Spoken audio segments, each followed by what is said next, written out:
Meu objetivo aqui é falar um pouco sobre computação cognitiva, tá?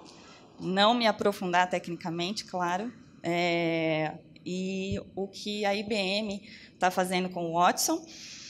E também eu queria compartilhar com vocês a minha experiência de transformação, que é o que eu estou vendo nas empresas que a gente já está colocando as nossas soluções realmente para operar, tá? Realmente o que a gente chama de produção. Então, a gente já consegue ver algumas transformações no dia a dia das pessoas, tá? Então, eu queria falar um pouco sobre isso. E, bom, depois de mim vai ter o Pedro, e depois a gente abre para perguntas, tá? Deixa eu ver se está funcionando isso. Bom, como que a área de TI vê a computação cognitiva? Tá? Ela vê como uma transformação, realmente. Tá? Então, ela faz um comparativo com eras computacionais para a gente que é da área. Tá? Então, a gente tinha os sistemas de tabulação, que era aquela coisa de cartão perfurado. Não é da minha época também, graças a Deus.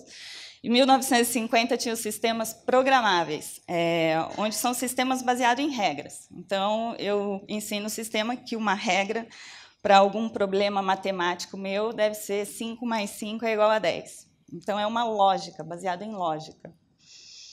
E a era cognitiva iniciou comercialmente em 2011 pela IBM, e ela tende a imitar a cognição humana.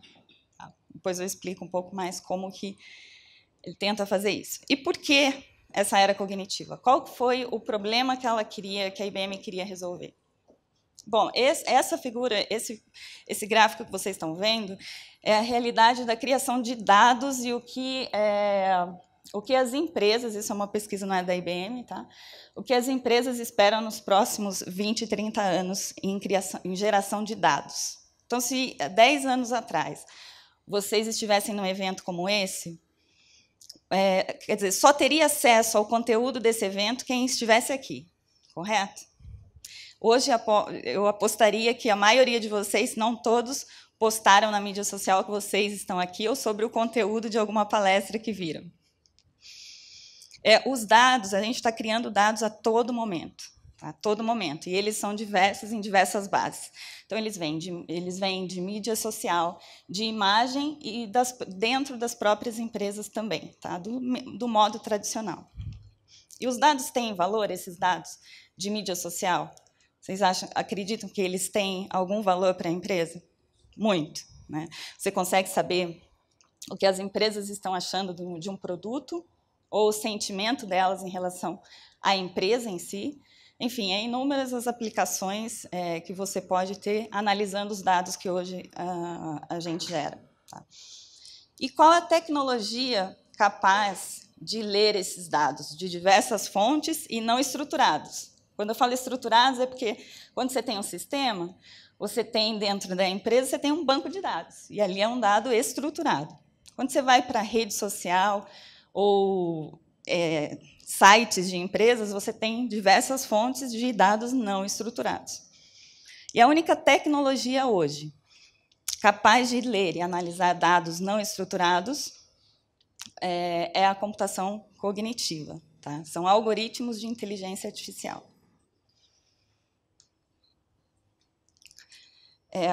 E por que a gente precisa da análise cognitiva? Bom, antigamente, com os dados, você só tinha dados, e aí, eu acho que vocês se lembram disso também, veio a necessidade de tirar a informação desses dados. E aí vieram sistemas de data warehouse, de análise de dados. Só que, mesmo assim, precisa de um ser humano para ler essa informação e, com base no seu conhecimento, ele tirar alguma análise real disso para ele poder tomar alguma decisão. Os sistemas cognitivos, a ideia é que ele também consiga tomar essa decisão. Tá? Então, com base em dados e nas informações, nas análises tiradas, ele também consegue tomar a decisão. Com isso, sistemas cognitivos são dados, informação e conhecimento. Tá? Com isso, você consegue ter abrir novas linhas de negócio, criar novos produtos, identificar padrões que antes você não conseguia ver. Você consegue ter novos tipos de engajamento dos seus clientes e também a interação que nós, seres humanos, teremos com as máquinas, ela irá mudar nos próximos anos. Mas, tá bom, mas entendi que é uma nova era da computação na área de TI, mas o que ainda é essa computação cognitiva? Esse termo computação cognitiva, ele foi criado pela IBM. Tá? E o que é isso? São sistemas que a IBM queria comercializar, que tinha como base algoritmos de inteligência artificial e também aprendizado de máquina. Tá? Para fazer uma analogia como ele é feito, como que é esse sistema, como que é uma aprendizagem de máquina, é muito parecido, a gente faz analogia com um bebê, tá? Com nós, seres humanos. Então, você tem um bebê, ele nasce sem saber absolutamente nada e os pais começam a ensiná-lo sobre diversos assuntos. O mesmo acontece com computação cognitiva. Tá?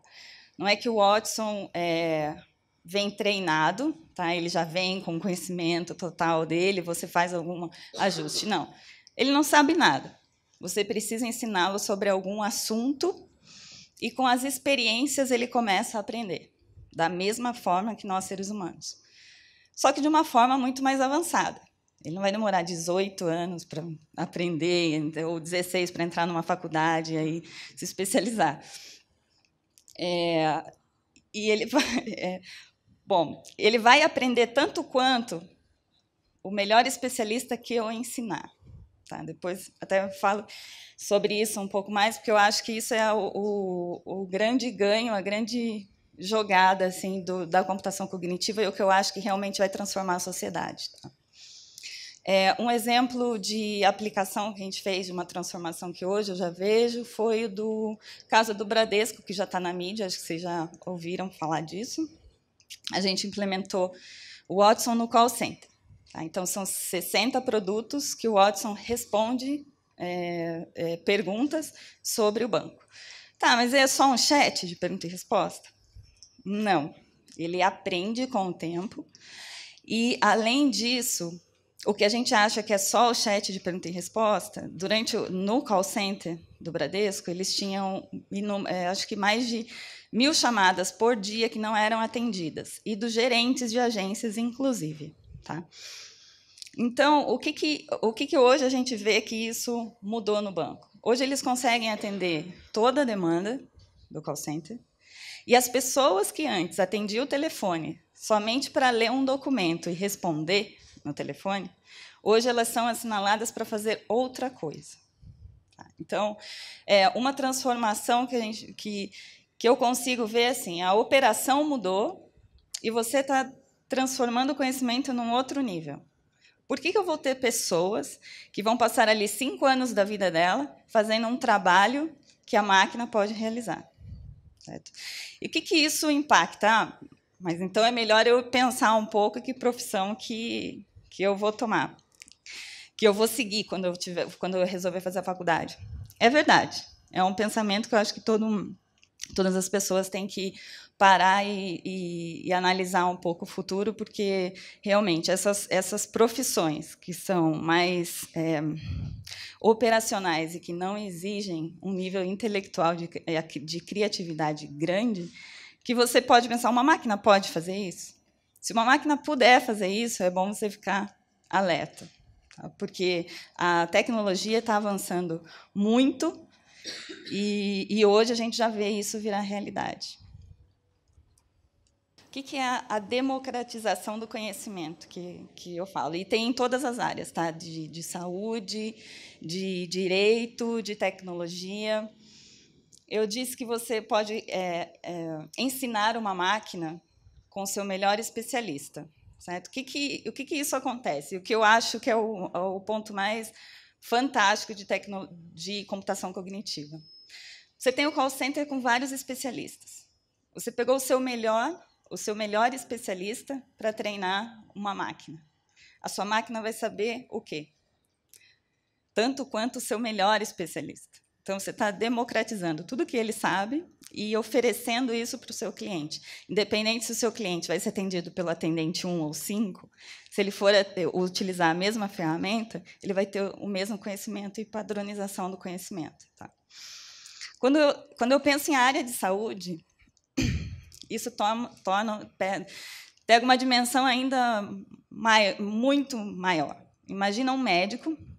Em São Paulo, a gente tem, acho que eu posso falar que a gente tem a melhor medicina do país, certo? Em São Paulo, a gente tem acesso, tirando os problemas que a gente sabe que tem. Agora, imagina no interior de uma cidadezinha, né, não sei, de Pernambuco, Piauí, se esse médico realmente, se tem médico, se esse médico tem acesso à informação que o médico de São Paulo tem. Dificilmente vai ter. Agora, imagina uma máquina sendo treinada com todos os estudos feitos em medicina do mundo, e auxiliando esse médico lá no interior desse estado, dando o mesmo diagnóstico e acertando tanto quanto o melhor especialista de São Paulo. Isso vai ser quando a gente conseguir chegar a um nível desse, porque aí tem uma necessidade de união de governo, de médicos, de comunidade médica, a gente vai estar democratizando até, por que não, a saúde. Todo mundo vai ter acesso ao mesmo nível de saúde, independente da classe social que ele tem. Aí vem a pergunta, você tocou na área de saúde, ela vai substituir um médico, vai substituir um especialista? Não, não vai.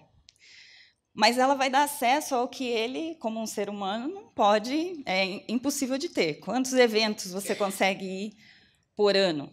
Ou por dia? Quantos eventos por dia você consegue ir no mundo? Você tem que escolher um deles.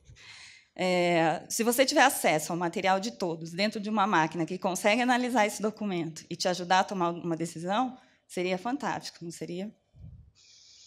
Então, eu acho que esse é uma transformação que a gente vai ter na sociedade. A gente já vê isso acontecendo no Brasil, em São Paulo mesmo. A IBM fechou na área de saúde 2 grandes contratos, que foram o Fleury, o Laboratório Fleury, que também já saiu na mídia, e Teraskin, que é aquela empresa farmacêutica de câncer de pele, que faz produtos para câncer de pele. São 2 produtos diferentes. Um ajuda a dar o diagnóstico, então ele varre toda a documentação e treinamento que o Watson já tem para auxiliar em algum diagnóstico. Tá? E o outro, ele pega uma célula cancerígena, analisa todos os componentes químicos dessa célula contra de um medicamento e indica qual o melhor medicamento para aquela alteração celular. Então, ele faz um estudo específico para o câncer daquela pessoa. Porque, por mais que você tenha a mesma doença que outra, o que vai ajudar no seu tratamento pode ser diferente do outro. Por isso que um medicamento para uma pessoa tem uma reação, para outra tem uma reação totalmente diferente. Aqui são alguns casos que você pode usar a computação cognitiva. Então, dentro de uma operação do call center até a área de medicina, até a área de marketing, por exemplo, para você sentir o que as pessoas estão achando do seu produto, o que elas estão falando, comentando, qual o sentimento que elas têm. E agora eu vou mostrar esse videozinho que foi feito acho que está sem som. Hi, my name is Lily. Hi, Lily. Nice to meet you. How far is the moon? The moon is about 250,000 miles That's from a Earth's lot. average. What is 2 plus 2? 4. Awesome job, Grayson. What is the speed of light? The speed of light is 186,000 miles per second. Can you count to 6? 1, 2, 3, 4, 5, 6. Super. Tell me a knock-knock joke. Knock, knock. Who's there? Lettuce. Letters who? Lettuce him. It is freezing outside. My favorite color is orange. Okay, I'll try to remember. Your favorite color is orange. See you later, alligator. In a wild crocodile. Tell me a story. How about we make a story together?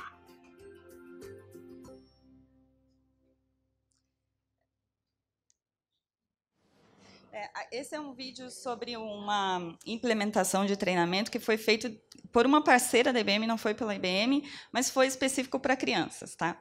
Mas só para ter uma ideia de como, aquela hora ele perguntou, eu vou tentar lembrar que a sua cor é laranja. É assim que ele vai aprendendo. Então, ele tem o treinamento inicial, mas ele vai aprendendo com a experiência. Então, toda vez que alguém pergunta algo que ele não saiba, ele vai falar, putz, essa eu não sei. Então, se ele tiver um nível de confiança baixo, ele não vai responder, mas ele já vai gravar aquilo para a próxima vez que ele perguntar isso, ele já vai saber e vai conseguir responder qual que era a cor que a criança mais gostava. Uma outra área que a gente também está investindo muito é a área de robôs, né? Até a gente estava lembrando na preparação sobre aquele robô do Jetsons, né? que tinha a empregada, que ela tinha sentimento, né? Ela ficava triste, depressiva. E se a gente está falando de computação cognitiva, que são serviços que simulam a cognição humana, desde reconhecimento de imagem, de fala, essa interação, né, humana, ela entende linguagem natural, então você não tem que fazer a pergunta para uma tecnologia de computação cognitiva, no caso o Watson, você não tem que fazer ela da mesma forma sempre, ou você faz igual a pergunta que ela fez, porque é impossível, né? E a gente também tem diferenças de linguagem mesmo nas regiões no Brasil. Então, ele entende a linguagem natural, ele entende as variações, independente da forma que você faça a pergunta. Tá? Então, esse também foi um caso de Hello, Pepper. linguagem. Thank you for joining us on stage today. Hello, Mike. Thank you for having me. I've never spoken to an audience this big before. Pepper, what have you been working on lately? Recently, I've been working in banks, helping to answer any questions that customers have both in English and Japanese. Well, come to think of it, I have a couple of questions that I forgot to ask my bank before traveling here to Tokyo. Maybe you could help me. Certainly, Mike. How can I help? How much is the foreign transaction fee on my card when I make a purchase here? The outward fee is 5,000 yen to IBM Bank and 5,500 yen to other banks, and the inward fee is 2,500 yen.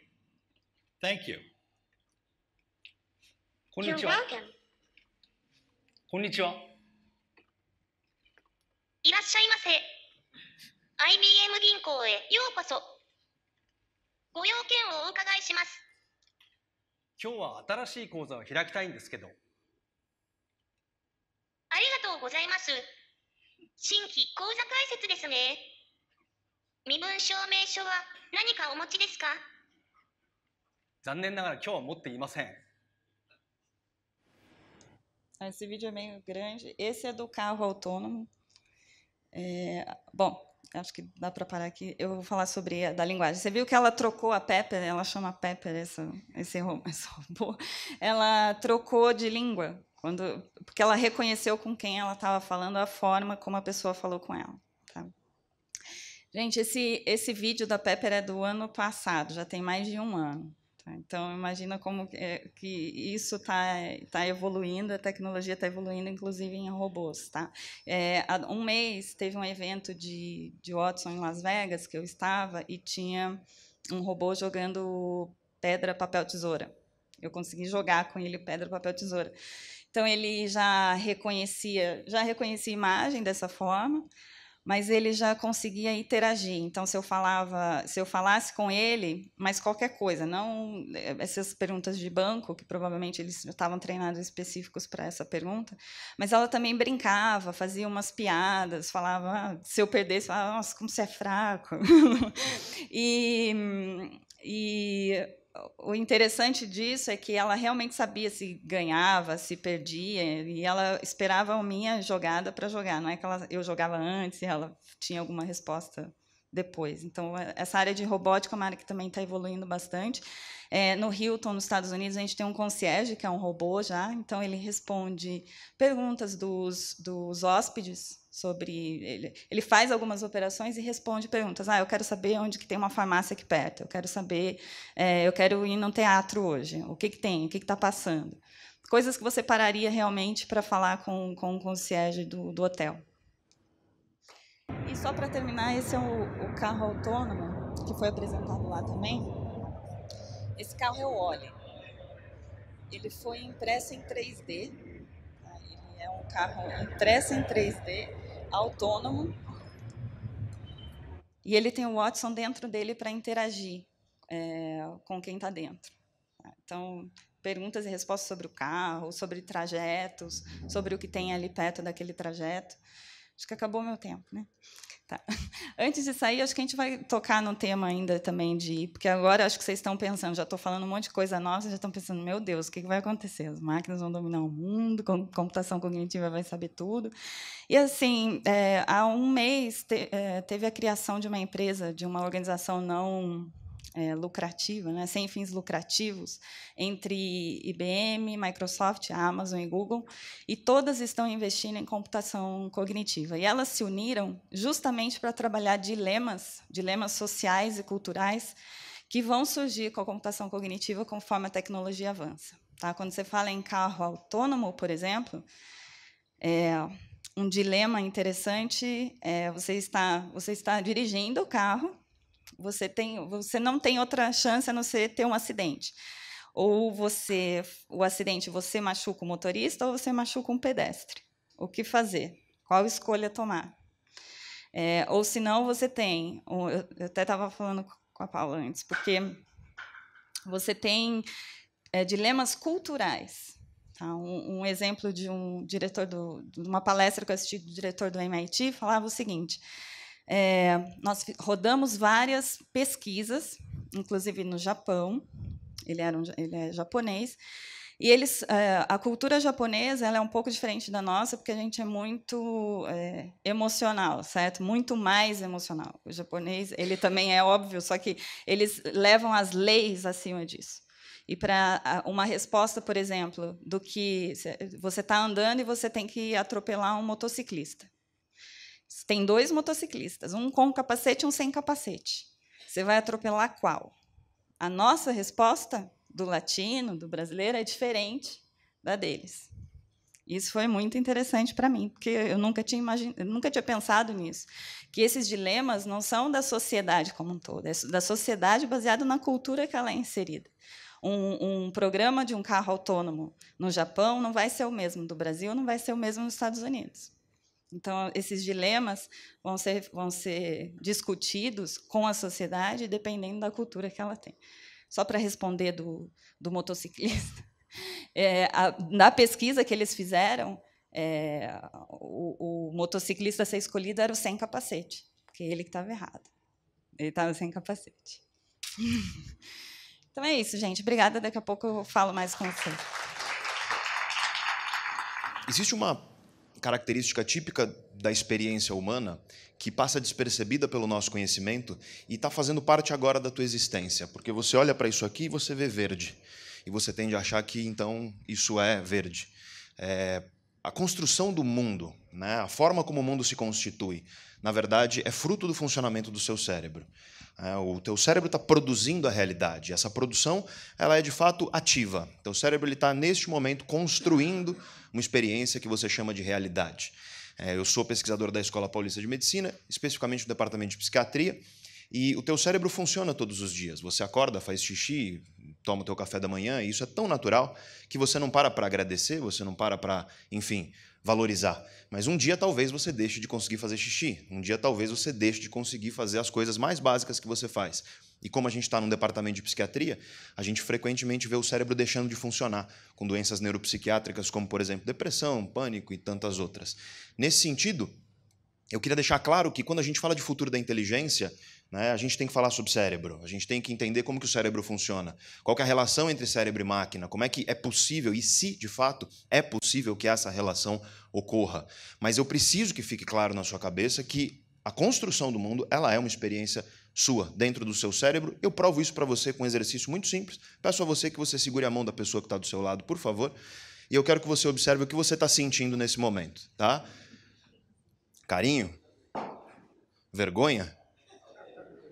Tesão? Aí não, né? Uma pergunta só, eu quero que você me responda em voz alta. Você está sentindo a mão da pessoa, sim ou não? Sim. Não, não está. O que você está sentindo é a sua mão sendo apertada pela pessoa. Imagina que na minha mochila eu tenho um anestésico poderoso, injeto no seu braço, teu braço adormece, você continua sentindo a mão da pessoa? Não, porque você está sentindo a sua, não a dela. Se estiver gostoso pode ficar, se não, se quiser desdar a mão. Com isso eu quero te mostrar apenas uma coisa, tá? Você nunca vai sentir o que outra pessoa sente. Porque para que você sentisse a mão da outra pessoa, seria necessário que as suas terminações nervosas estivessem ligadas ao corpo dela. E como não estão, você está enclausurado no seu corpo. Spinoza, o grande filósofo, disse que nós somos eternas ilhas de solidão. E somos, de fato, porque nunca sentiremos o que o outro sente, ainda claro que o meu cérebro seja muito parecido com o seu. Essa experiência ela é muito particular. Tá? Inclusive, agora você já sabe, próxima vez que seu namorado, esposo, esposa, virar para você e falar, você não sabe como eu estou me sentindo? Você sabe a resposta, não sei mesmo, porque para que soubesse, seria necessário que meus nervos estivessem ligados no seu corpo. Como não estão, então logo não temos que discutir.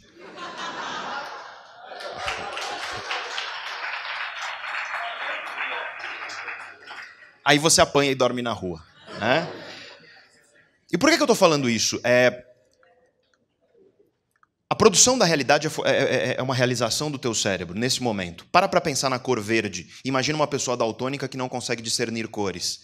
Eu consigo explicar a física do verde, eu consigo explicar o espectro eletromagnético, o comprimento da onda, etc. Mas essa pessoa um dia terá a experiência de verde? Ela terá a experiência de olhar um céu azul? Essa é a grande questão e, obviamente, isso não ocorrerá, tal como você não tem a experiência de infravermelho. Toda vez que você aperta o controle remoto, sai luz infravermelha e você não enxerga, porque não faz parte da capacidade que teu cérebro tem de produzir esse tipo de realidade. E, nesse sentido, há de se questionar qual que é a característica do cérebro para que ele consiga produzir essa realidade. Que tipo de computação faz isso? Porque se você fala de inteligência artificial, é necessário que você compreenda qual que é a computação cerebral para questionar se é possível você converter essa computação cerebral em algo computável em uma máquina. Tá? Há pesquisadores que acreditam que é possível você simular a inteligência humana, a capacidade de consciência e todas as funções que o ser humano tem em seu cérebro dentro de computadores digitais. Ou seja, que é possível algoritmos simularem o funcionamento cerebral.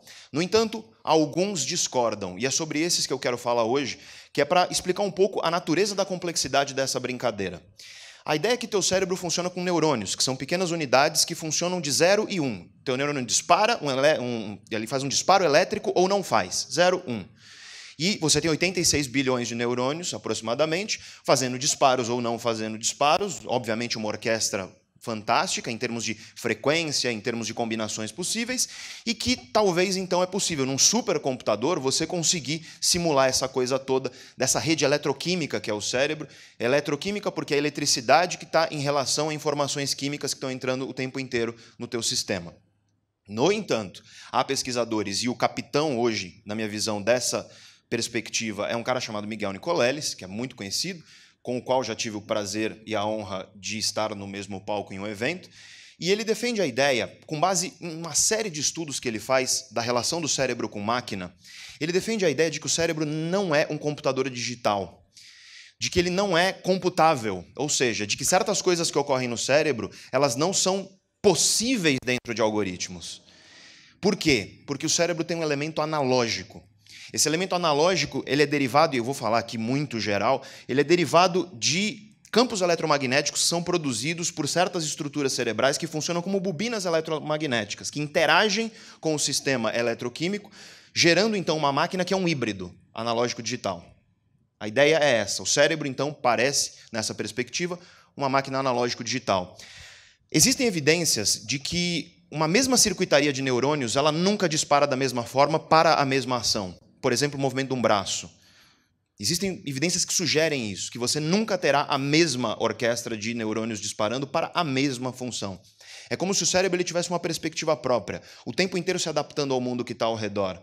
E é como se esse tipo de computação ele tivesse, a palavra que a gente usa em inglês é embedded, né? Ele está embutido de fato na própria matéria. Né? Esse é o ponto. E por isso não é possível num computador digital, porque você precisa de matéria orgânica que, diferente da matéria que a gente constrói como engenheiros, tem uma fonte que é evolutiva. O cérebro não foi construído por um engenheiro que colocou um pedaço aqui e outro ali. Ele evoluiu ao longo de milhões de anos para conseguir chegar aos processos que ele faz hoje em dia. E por isso ele tem uma certa robustez computacional muito grande e consegue operar coisas como, por exemplo, você ser capaz de ouvir o que eu estou falando, compreendendo, e não só isso, né? A capacidade que a gente tem, por exemplo, de ler Shakespeare e se emocionar. Tá? Porque a ideia, quando eu vejo o dinossauro, que é bem bacana, ele respondendo à criança, é muito interessante. Mas aí a ideia é, será que uma inteligência artificial conseguirá fazer o que Shakespeare fez? Julieta é o sol. Tá? Ele não está falando que a Julieta é uma bola de fogo que explode e por aí vai. Ele está dizendo que Julieta é quente, que ela irradia. Ele está trazendo uma linguagem multissensorial. Ele está fazendo uma coisa que é sinestésica para explicar um ser humano. E criar isso, aparentemente, é uma coisa muito tipicamente humana. E, na verdade, o que nós conseguimos dizer, com base nisso tudo que eu estou falando para vocês, são duas coisas. Em primeiro lugar, que cada cérebro é muito único, porque cada cérebro é uma máquina de adaptabilidade.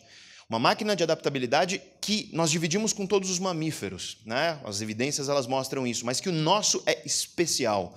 Porque uma zebra, quando nasce, 45 minutos depois, ela já corre. A zebra vem com muita informação pré-programada, de fábrica. Um bebê, quando nasce, ele é um bicho relativamente inútil. Não sei se você já viu, o bebê não consegue nem se virar. Você vira ele de cabeça para baixo, ele vai ficar lá. Né? É claro que você não vai fazer isso, né? Porque tem um certo problema ético de você fazer isso, mas você poderia. Ele ia ficar lá, velho, eternamente. Então ele precisa de outros seres humanos, porque a gente nasce incompleto. Diferente da zebra, a gente nasce incompleto. O nosso cérebro ele não nasce pronto, ele nasce extremamente maleável, extremamente plástico, a gente fala na neurociência. Ou seja, ele é contextual, dependendo do ambiente onde ele nasce, ele vai se formular de uma forma distinta e muito única. E nesse sentido, de experiências únicas, há de se questionar se um dia será possível a gente conseguir simular isso em algo que o ser humano constrói artificialmente. Hoje em dia, em aparelhos digitais, há uma parcela considerável de pesquisadores que dizem que não. Mas é possível que a gente evolua e consiga computar em máquinas biológicas que são criadas pelo ser humano. Quem sabe? No entanto, será que isso é possível, dado que a gente teve que ter tantos milhões de anos de evolução para chegar nesse estágio? E aí eu levo isso a uma outra questão, que é a robustez do processo de funcionamento do cérebro humano nos traz algumas funções que essas, hoje em dia, máquinas não conseguem nem de longe simular, que são processos afetivos. Tá? Emoções e sentimentos são coisas que nem de perto uma máquina consegue hoje fazer. Pode ser o maior supercomputador do universo, não consegue fazer. São sistemas extremamente complexos que a gente nem entende qual é a computação que eles possuem. É isso que eu quero que você compreenda. Não existe consenso dentro da neurociência sobre qual é a natureza real de computação cerebral. É analógico digital? É outra coisa? Não é um computador? Tem neurocientistas que falam, não, o cérebro não é uma máquina de processamento de dados. Tá? Então, o ponto é, se não há um consenso dentro da comunidade neurocientífica a respeito de como o cérebro funciona, a presunção de que a gente consegue simular um cérebro numa máquina digital, ela é, eu diria, ousada, né? Ela é arrojada talvez demais. O que não significa que não é possível você digitalizar uma série de processos. E é esse o futuro. E é isso que eu gostaria de deixar claro aqui. Profissões, por exemplo, que elas são baseadas em comportamentos mecânicos e repetíveis, que você consegue simular numa máquina digital, elas vão desaparecer. Dirigir, por exemplo, vai ser uma coisa que não vai acontecer mais. Inclusive dentro de empresas, cargos onde você tem alta repetição, o cargo que é mecânico e repetitivo, tá? Então processos de finanças básicas, processos de contabilidade, eles vão acabar sendo substituídos, né? Você, obviamente, em empregos como caixas, empregos operacionais, você pega a agroindústria hoje, já é altamente automatizada e vai se tornar cada vez mais. A indústria, de maneira geral, sem sombra de dúvida, está indo para esse lado. Só que, interessantemente, eu vejo o futuro, e aqui o nosso tema é "E agora, inteligência?", eu vejo o nosso futuro com a erradicação total de uma série de empregos que hoje são muito fundamentais, como a gente já erradicou vários no processo de informatização do mundo que a gente teve. No entanto, isso vai gerar, eu creio, um terreno fértil para que surja cada vez mais intensa a profissão do indivíduo que trabalha com autoconhecimento. Porque é a partir do autoconhecimento que surgem as grandes questões humanas, que surgem coisas como, por exemplo, a capacidade que você tem de se unir a um grupo e, em colaboração, construir uma solução para um problema que nunca foi encontrado. Isso pode ocorrer dentro de empresas, isso ocorre frequentemente dentro da ciência. A capacidade que a gente tem de liderar, ser liderado, de lidar com seres humanos, isso está acontecendo dentro de fábricas hoje. Hoje de manhã eu estava em Maringá conversando com um industrialista, dono de uma indústria, e ele disse, eu não preciso mais de pessoas que apertam parafuso. Eu preciso de profissionais, pessoas que consigam lidar com seres humanos, que consigam liderar, que consigam, enfim, assumir responsabilidades que vão além do que é mecânico. Porque o que é mecânico, máquina faz. Então, essas características, elas estão, obviamente, todas circundando a questão da criatividade. E criatividade é algo que vai ser um híbrido entre a nossa capacidade de racionalidade e a nossa capacidade afetiva. É um diálogo constante. As pessoas gostam de criar uma dicotomia e falar isso é racional, isso é emocional, mas no cérebro humano é uma rede onde essas coisas ocorrem muito juntas. E nesse sentido, eu percebo que tudo isso surge a partir do terreno fértil do autoconhecimento. Profissões que trabalhem o ser humano, profissões que trabalhem o ser humano no seu sentido mais puro, que tragam isso que a gente tem de único, que tragam isso que a gente tem de especial, essa capacidade criativa que a gente tem de planejar, de olhar para o futuro e enxergar coisas diferentes do que são agora. Essa visão, eu diria, poética da realidade. Isso é uma coisa que, sem sombra de dúvida, não só vai sobreviver, mas mais demanda vai haver para isso a cada dia. E já está acontecendo. A gente já está num mundo que ele está se tornando cada vez mais eletrônico, cada vez mais, enfim, individualizado, cada vez mais as pessoas elas estão acessando o mundo, as janelas estão abertas, não há mais fronteiras do conhecimento. E nesse momento, talvez você já tenha percebido que uma das coisas mais demandadas pelas pessoas é autoconhecimento. Quer ver uma prova disso? Olhe a parede do seu Facebook e olhe quantas pessoas lá ficam fazendo quiz para saber quem elas são. Qual princesa da Disney você é?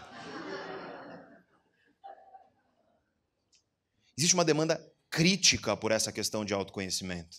Então, por exemplo, quando você pensa na profissão de professor, que é a minha, o professor que é mecânico, o professor que dá a mesma aula há 40 anos para 25 turmas, isso provavelmente vai sumir. O que vai fazer falta agora é o pesquisador, é a pessoa que tem ideias novas, é a pessoa que consegue comunicar de uma forma diferente, é a pessoa que consegue apresentar soluções, seja nos negócios, seja na ciência, seja onde for, de uma maneira que outras não conseguiriam. Então, eu acredito que para muitos que estão aqui, que trabalham com essa questão de criatividade, que estão embebidos nessa questão de emoção, junto com nossa racionalidade, para produzir soluções diferentes das que vieram antes. O trabalho de planner dentro de agências, sem sombra de dúvida, se enquadra nisso. Eu acredito que aqueles de vocês que, de fato, exploram a capacidade que a gente tem de autoconhecimento, certamente, emprego terão, não só emprego terão, sucesso terão. E, é claro, quanto mais mecânico o trabalho for, pode ter certeza que vai ser eliminado. E eu sempre digo aos meus alunos de publicidade, etc., não seja uma mera ferramenta. Porque se você, por exemplo, é aquela pessoa que é da criação e você trabalha com Photoshop e Illustrator, a minha pergunta é sempre essa. O que você faria se amanhã lançassem um aplicativo que faz o que você faz com 2 cliques ali? O que sobraria de você? O que resta de você enquanto profissional? Se você observa isso e fala, não resta nada, então minha dica é, abra seu leque de possibilidades. Porque essa questão de abrir o leque de possibilidades, de ir atrás de fontes novas de conhecimento para que você consiga produzir algo que é só teu e de mais ninguém. É isso que vai te fazer ter diferencial no futuro. Eu vejo que, nesse sentido, eu acho que esse é o século do autoconhecimento. Eu creio que esse é o século onde nunca como antes houve tanta demanda por autoconhecimento e haverá mais ainda. Eu te digo porque hoje o consultório dos psicoterapeutas, dos psiquiatras, nunca esteve tão cheio. Tá? Nunca esteve tão cheio. Aí você pode falar porque as pessoas estão loucas? Também. Tá? Também, óbvio. Tem um certo jeito de se viver que é esquisito aí nos nossos dias, mas, sobretudo, as pessoas têm uma carência de respostas sobre como o ser humano funciona. Porque autoconhecimento é essencial para que você interaja, para que você consiga interagir com outros seres humanos de uma maneira melhor, no sentido de enfim, mais eficácia na tua empresa, mais bem-estar para a tua vida, ou seja lá o que for. Acredito que a mensagem que eu tenho para você, então, é: não seja uma ferramenta, porque se você for, você vai ser replicado e você vai ser substituído.